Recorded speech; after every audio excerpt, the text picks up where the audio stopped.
오늘 함께 은혜 나누실 말씀은 고린도전서 1장 27절부터 29절 말씀입니다. 그러나 하나님께서 세상의 미련한 것들을 택하사 지혜 있는 자들을 부끄럽게 하려 하시고 세상의 약한 것들을 택하사 강한 것들을 부끄럽게 하려 하시며 하나님께서 세상의 천한 것들과 멸시받는 것들과 없는 것들을 택하사 있는 것들을 폐하려 하시나니 이는 아무 육체라도 하나님 앞에서 자랑하지 못하게 하려 하심이라. 아멘. 네, 오늘은 볼품없는 조각목으로 성막을 지으라 하셨다라는 제목으로 성막 강의 14번째 시간이 되겠습니다. 그 조각목의 특징 중에서 첫 번째가 볼품없는 조각목으로 성막을 지으라 하셨다. 그리고 자신이 조각목 같은 존재임을 깨달으라. 이제 우리가 두 번째 있는 내용을 하고 있는데 조각목의 특징은 사막에서 자라기 때문에 결이 이렇게 심하게 꼬여 있고 그리고 앙마디들이 굉장히 많다. 그리고 가시가 많아가지고 바람이 불 때마다 가지끼리 부딪히고 서로 찔러댄다. 이렇게 말씀을 드렸고 또 늘 비틀어질 정도로 바짝 말라 있다. 그리고 죽음의 공포 속에서 항상 두려움을 살고 있다. 이렇게 특징을 좀 얘기하면서 우리 인간들 역시 나 역시 이 땅을 살아가는 동안 이 조각목처럼 그렇게 살아가고 있다. 그래서 이런 가운데서 우리가 항상 의지해야 되고 또 항상 우리가 생명을 공급받아야 될 분은 바로 예수 그리스도밖에 없다. 이 세상에서는 어떠한 것도 이 조각목 같은 우리를 지켜주고 우리에게 생명을 줄 것은 없다라고 말씀을 드렸습니다.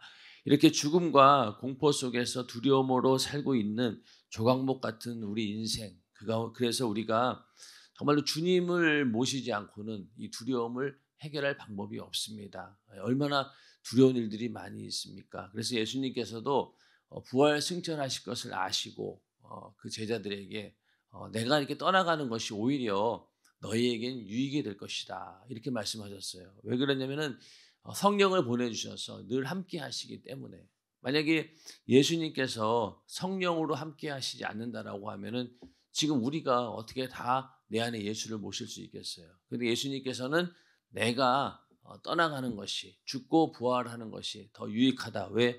성령께서 각자의 심령 가운데 오셔서 함께 하시기 때문에 내가 너희를 고아처럼 버려두지 않을 것이다. 이렇게 약속하셨습니다.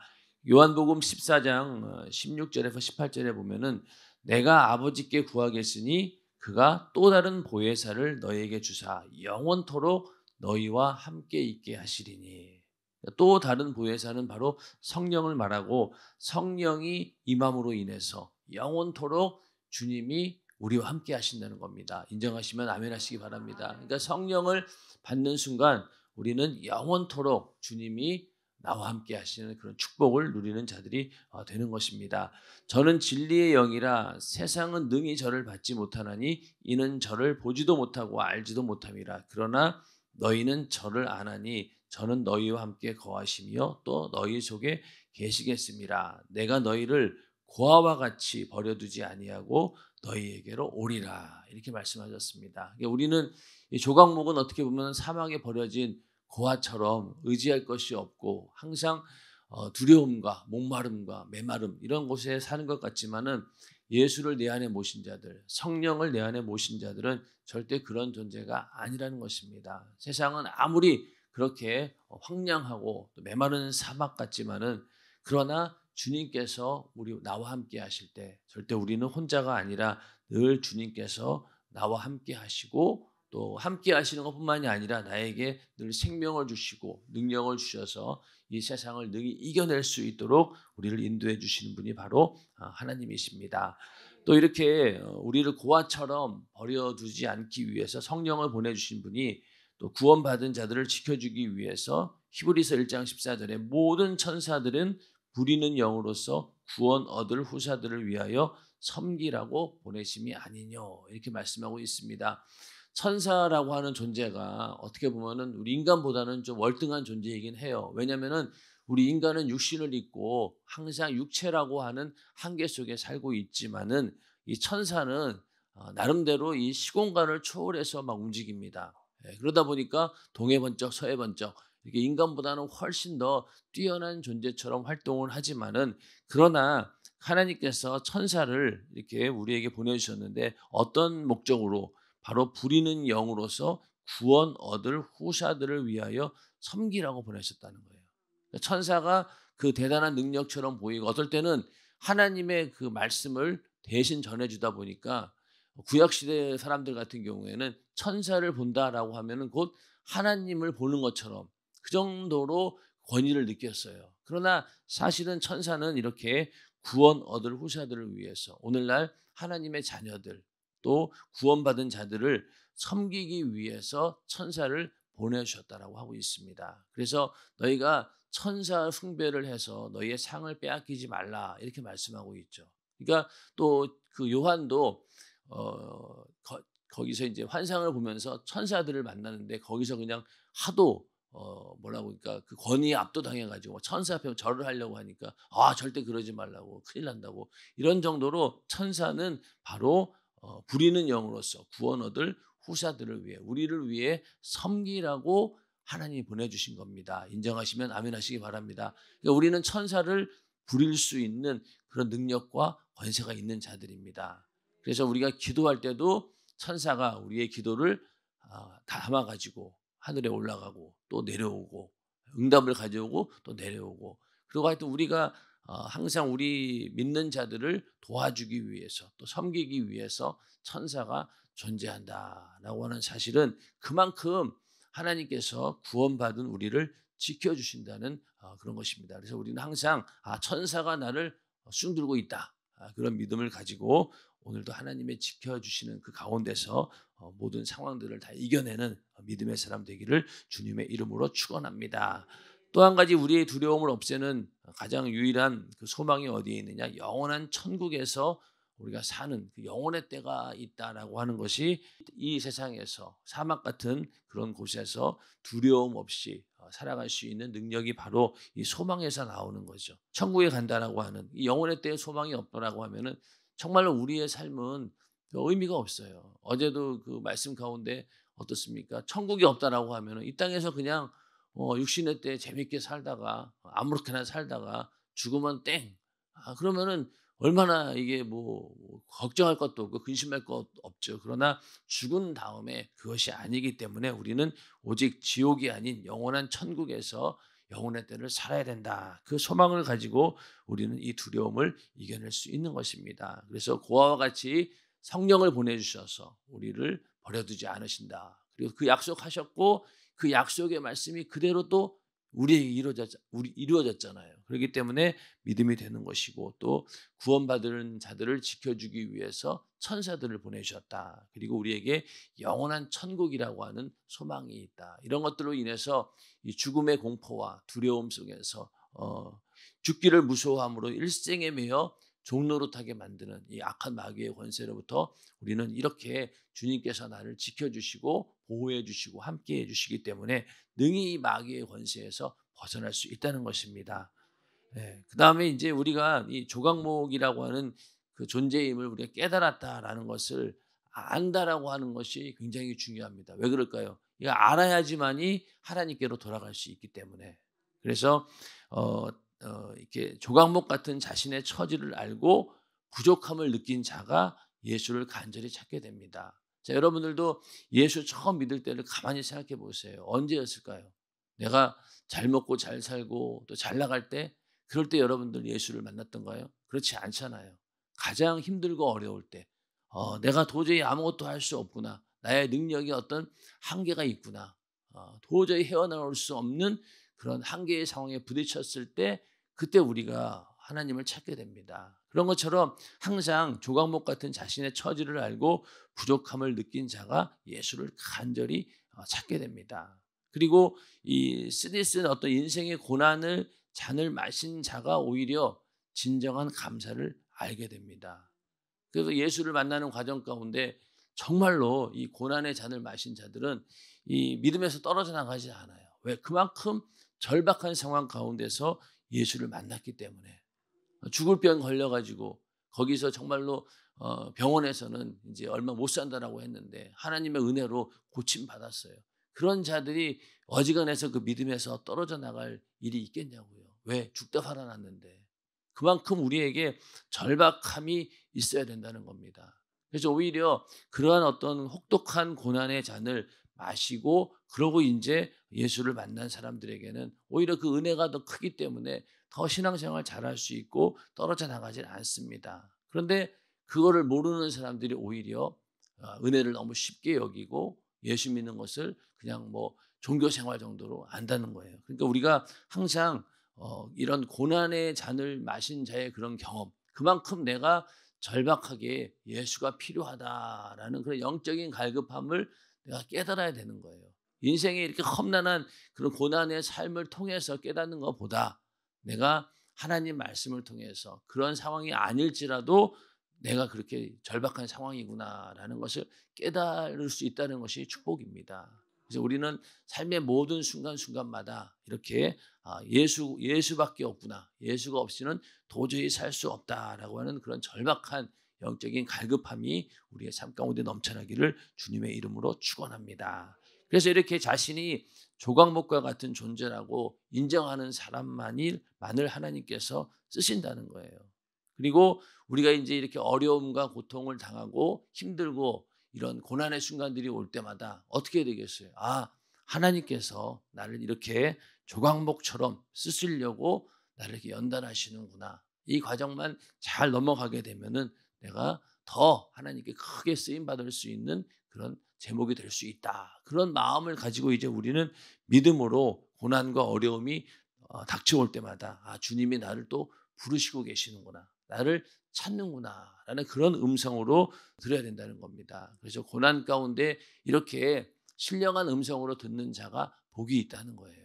거기서 좌절해 버리고 원망하고 하나님 살아계시면 이럴 수 있느냐라고 그런다라고 하면은 우리의 영혼은 절망입니다. 그러나 그럴 때마다 주님이 나를 부르는 그 신령한 음성으로 들릴 때 그가 바로 축복을 받은 자들이죠. 항상 고난 가운데 주님이 나를 찾으시고 또 나를 이렇게 만들려고 하시는구나라는 그런 사랑의 음성으로 들으시기를 주님의 이름으로 축원합니다.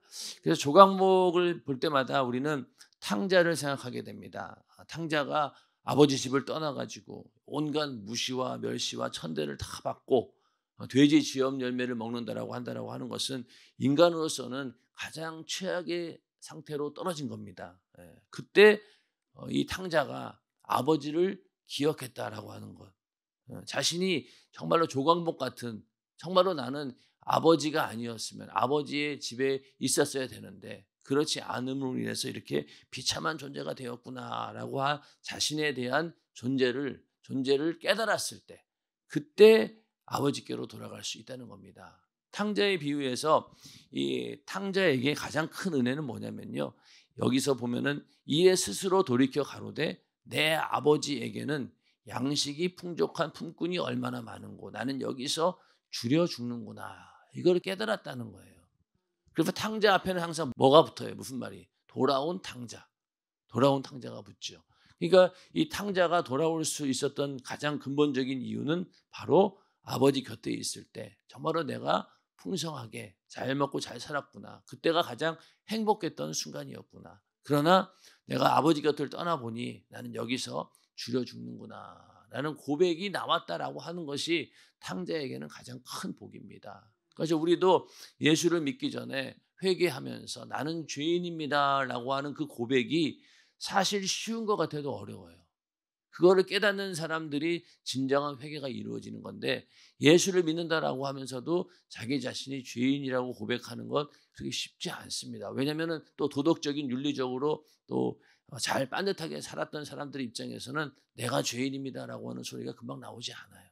근데 이 탕자는 여기서 아버지의 그 사랑을 깨닫게 되었고 아버지가 얼마나 큰 은혜를 나에게 줬는지 깨달았다는 거예요. 지금부터는 아버지의 아들이라 일컬음을 감당치 못하겠나이다. 나를 품꾼의 하나로 보셔서 하리라. 이렇게 이제 마음 먹고 간 거예요. 아버지를 만났을 때 내가 아들로서 온 게 아닙니다. 나를 그냥 품꾼으로 하나로 써주세요. 이렇게 이제 머리에 생각을 하고 이제 그리고 아버지를 찾아 돌아갑니다. 그런데 이제 아직도 이제 거리가 먼데 아버지가 저를 보고 측은히 여겨 달려가 목을 안고 입을 맞추니. 그러니까 아버지는 오랫동안 기다렸다는 거예요.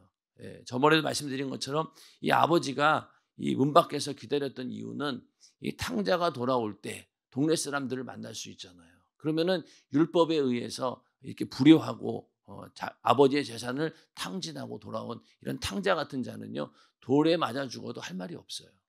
그런데 이제 아버지 입장에서는 그 아들이 혹시나 마을에 들어오다가 마을 사람들 만나서 돌에 맞아 죽으면 어떡할까? 그게 일부러 기다린 거예요.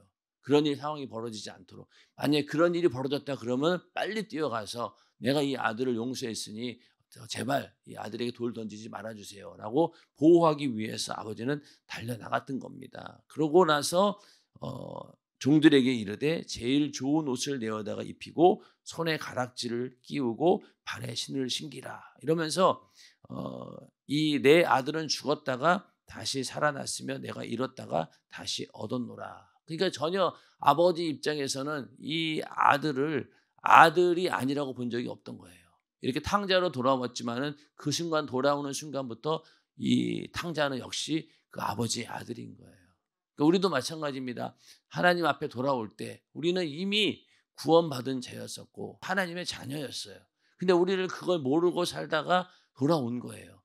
돌아왔더니 하나님께서 나를 자녀 삼아 주시고 나에게 성령을 보내주시고 하나님이 주신 신령한 복을 받게 해주시는 것. 이게 바로 돌아온 탕자에게 주어진 축복입니다. 그래서 이 탕자가 결정적으로 이 아버지 품에 돌아올 수 있었던 이유는 바로 나를 품꾼의 하나로 여기소서. 나는 여기서 줄여 죽는다라고 하는 절망적인 자신의 상태를 발견했다라고 하는 것이 가장 중요합니다. 그래서 우리도 매일매일 우리가 회개해야 한다라고 하는 것. 회개하기 전에는 뭘 깨달아야 되겠어요? 내가 죄인임을 깨달아야 될 거 아니에요. 내가 죄인임을 깨닫고 회개할 수 있다라고 하는 것이 복입니다. 근데 우리가 신앙생활을 오래 하다 보면 어떻습니까? 자꾸 이 존재 인식이 안 되는 거예요. 아, 난 그래도 좀 잘하고 있는 거 아닌가? 그래, 난 뭐 새벽 예배도 나오고 공예배 다 나오고 그리고 기도 모임도 나오고 전도도 하고 다 하는데 이 정도면 잘하고 있는 거 아닌가? 전혀 자기 자신이 그 갈급함과 곤고함을 깨닫지 못한다라고 하면은 그때부터 문제가 되는 겁니다. 그래서 우리가 신앙생활을 아무리 잘하더라도 매일매일 이 탕자처럼 나는 아버지께 돌아가야 되는 존재이다. 이런 것을 깨닫고 항상 영적인 그런 갈급함 가운데 있어야지만이 우리는 은혜를 받을 수 있는 겁니다.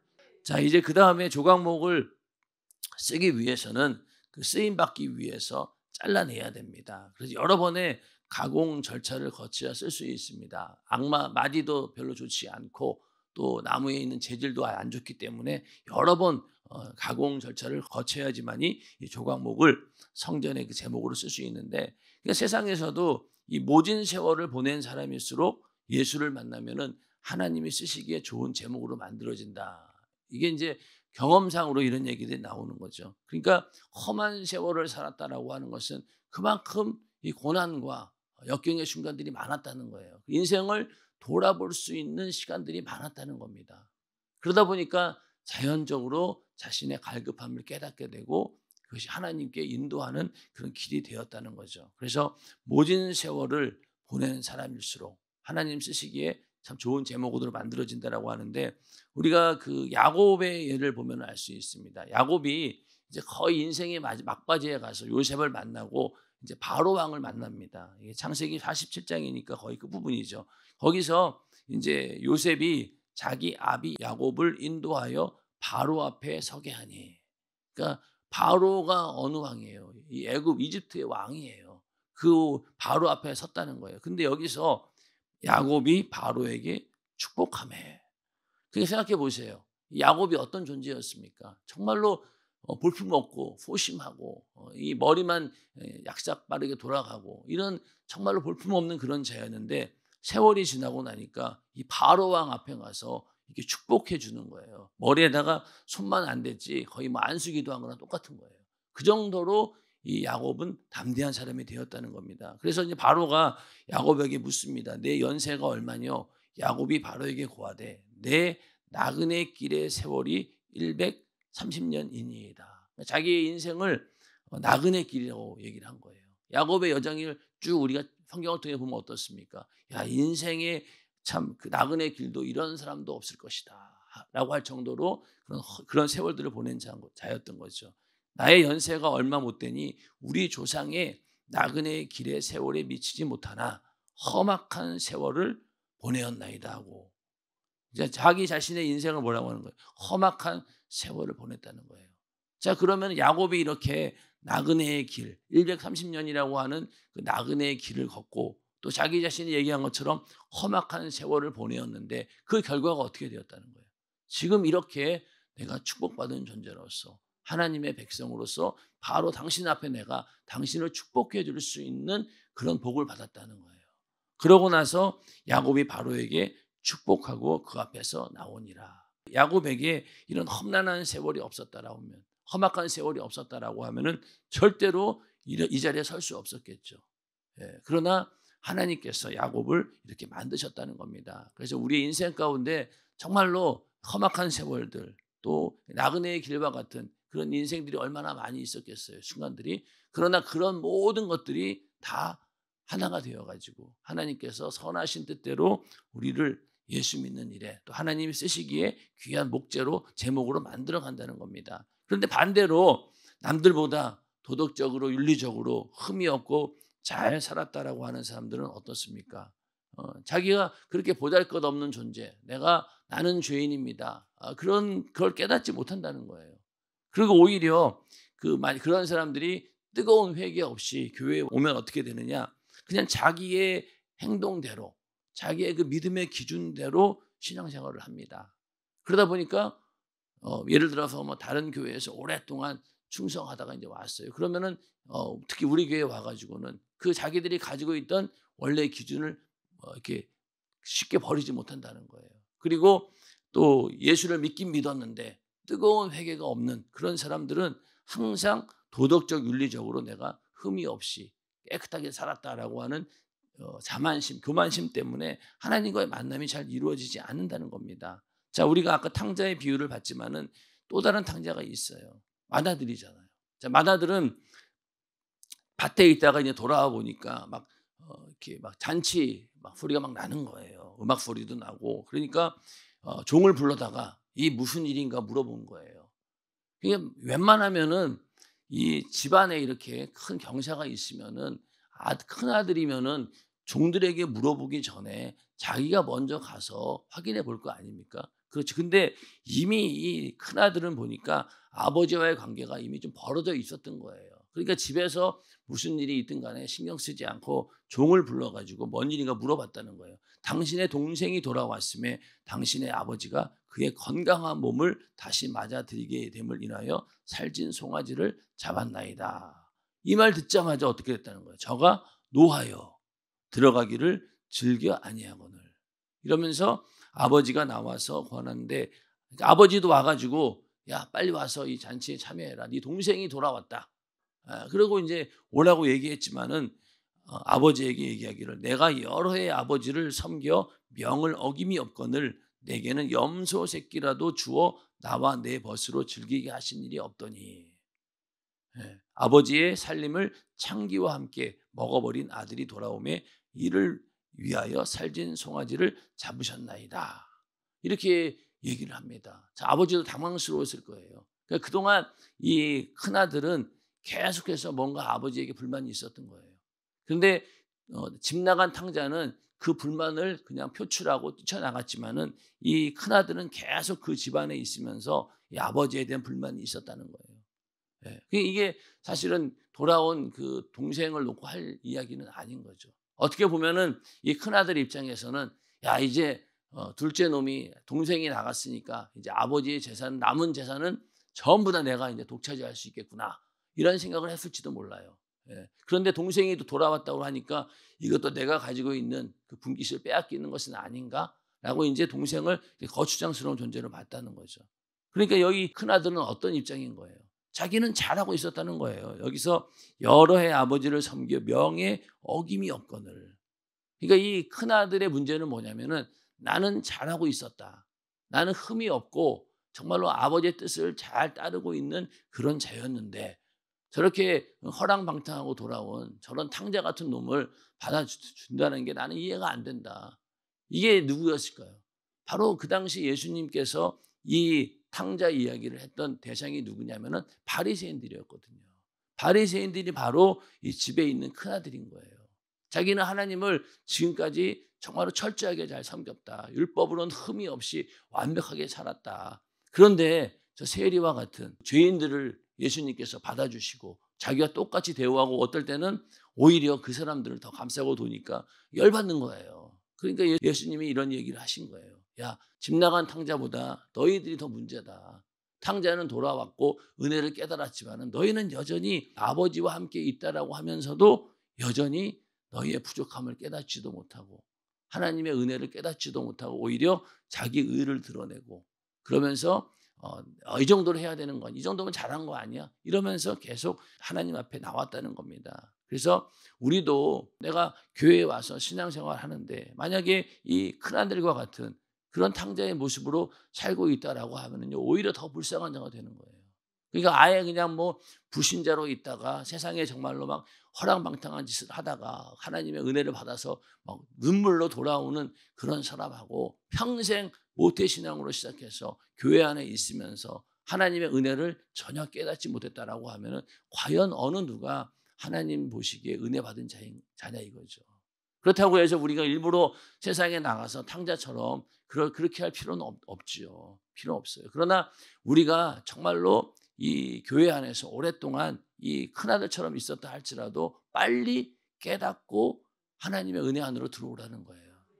왜 인간은 어느 누구나 죄인이기 때문에 이 바리새인이라 할지라도 아무리 철저하게 율법을 지켰다 할지라도 그는 죄인인 거예요. 우리도 마찬가지입니다. 아무리 성령이 충만하고 기도 열심히 하고 내가 하나님 말씀대로 산다라고 하지만은 우리는 이 죄인이라고 하는 것을 벗어날 수 없는 존재이거든요.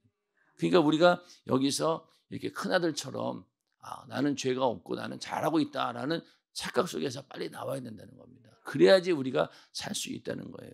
그래서 이 흠이 없고 도덕적 윤리적으로 뻔듯하게 살았던 사람들은 이렇게 회개하고 돌이킬 수 있는 그 은혜가 부족하다는 겁니다. 그러나 반대로 험악한 세월을 살고 또 그렇게 정말 모질게 살았던 그런 사람들은 어떻습니까? 하나님의 은혜에 더 가까이 갈 수 있다는 거예요. 조각목으로 친다라고 하면은 이게 자를 준비가 이미 되어 있는 거예요. 이미 잘려가지고 막 오는데 그렇지 않은 사람들은 이 잘라내는데 좀 시간이 걸려요.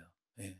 그래서 우리의 믿음의 기준이라고 하는 것은요. 하나님이 정해주신 믿음의 기준이 되어야 됩니다. 그래서 마음을 다하고 목숨을 다하고 뜻을 다하고 힘을 다하여 하나님을 사랑하는 것. 이게 바로 하나님이 정하신 믿음의 기준입니다. 인정하시면 아멘 하시기 바랍니다. 그래서 우리에게 죽도록 충성하라라고 말씀하신 거예요. 이게 기준이에요. 근데 우리는 어때요? 이런 기준을 갖지 않고 대충 내 기준에 맞춥니다. 뭐 예배는 그냥 주일날 한번 드리면 되는 거지. 뭐 3일 예배 금요철이야 뭐 이런 거 뭐하러 가? 그러면서 은연중에 자기 자신의 한계를 딱 정합니다. 그러면 대충 적당히 하려고 하는 거죠. 여기 목사님 말씀처럼 신앙생활은 적당히가 아니라 어떻게 된다고요?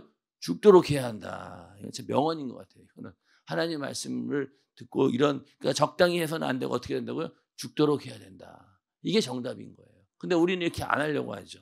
그리고 순교로 생을 마감 지으려는 것이 바로 신앙생활이다.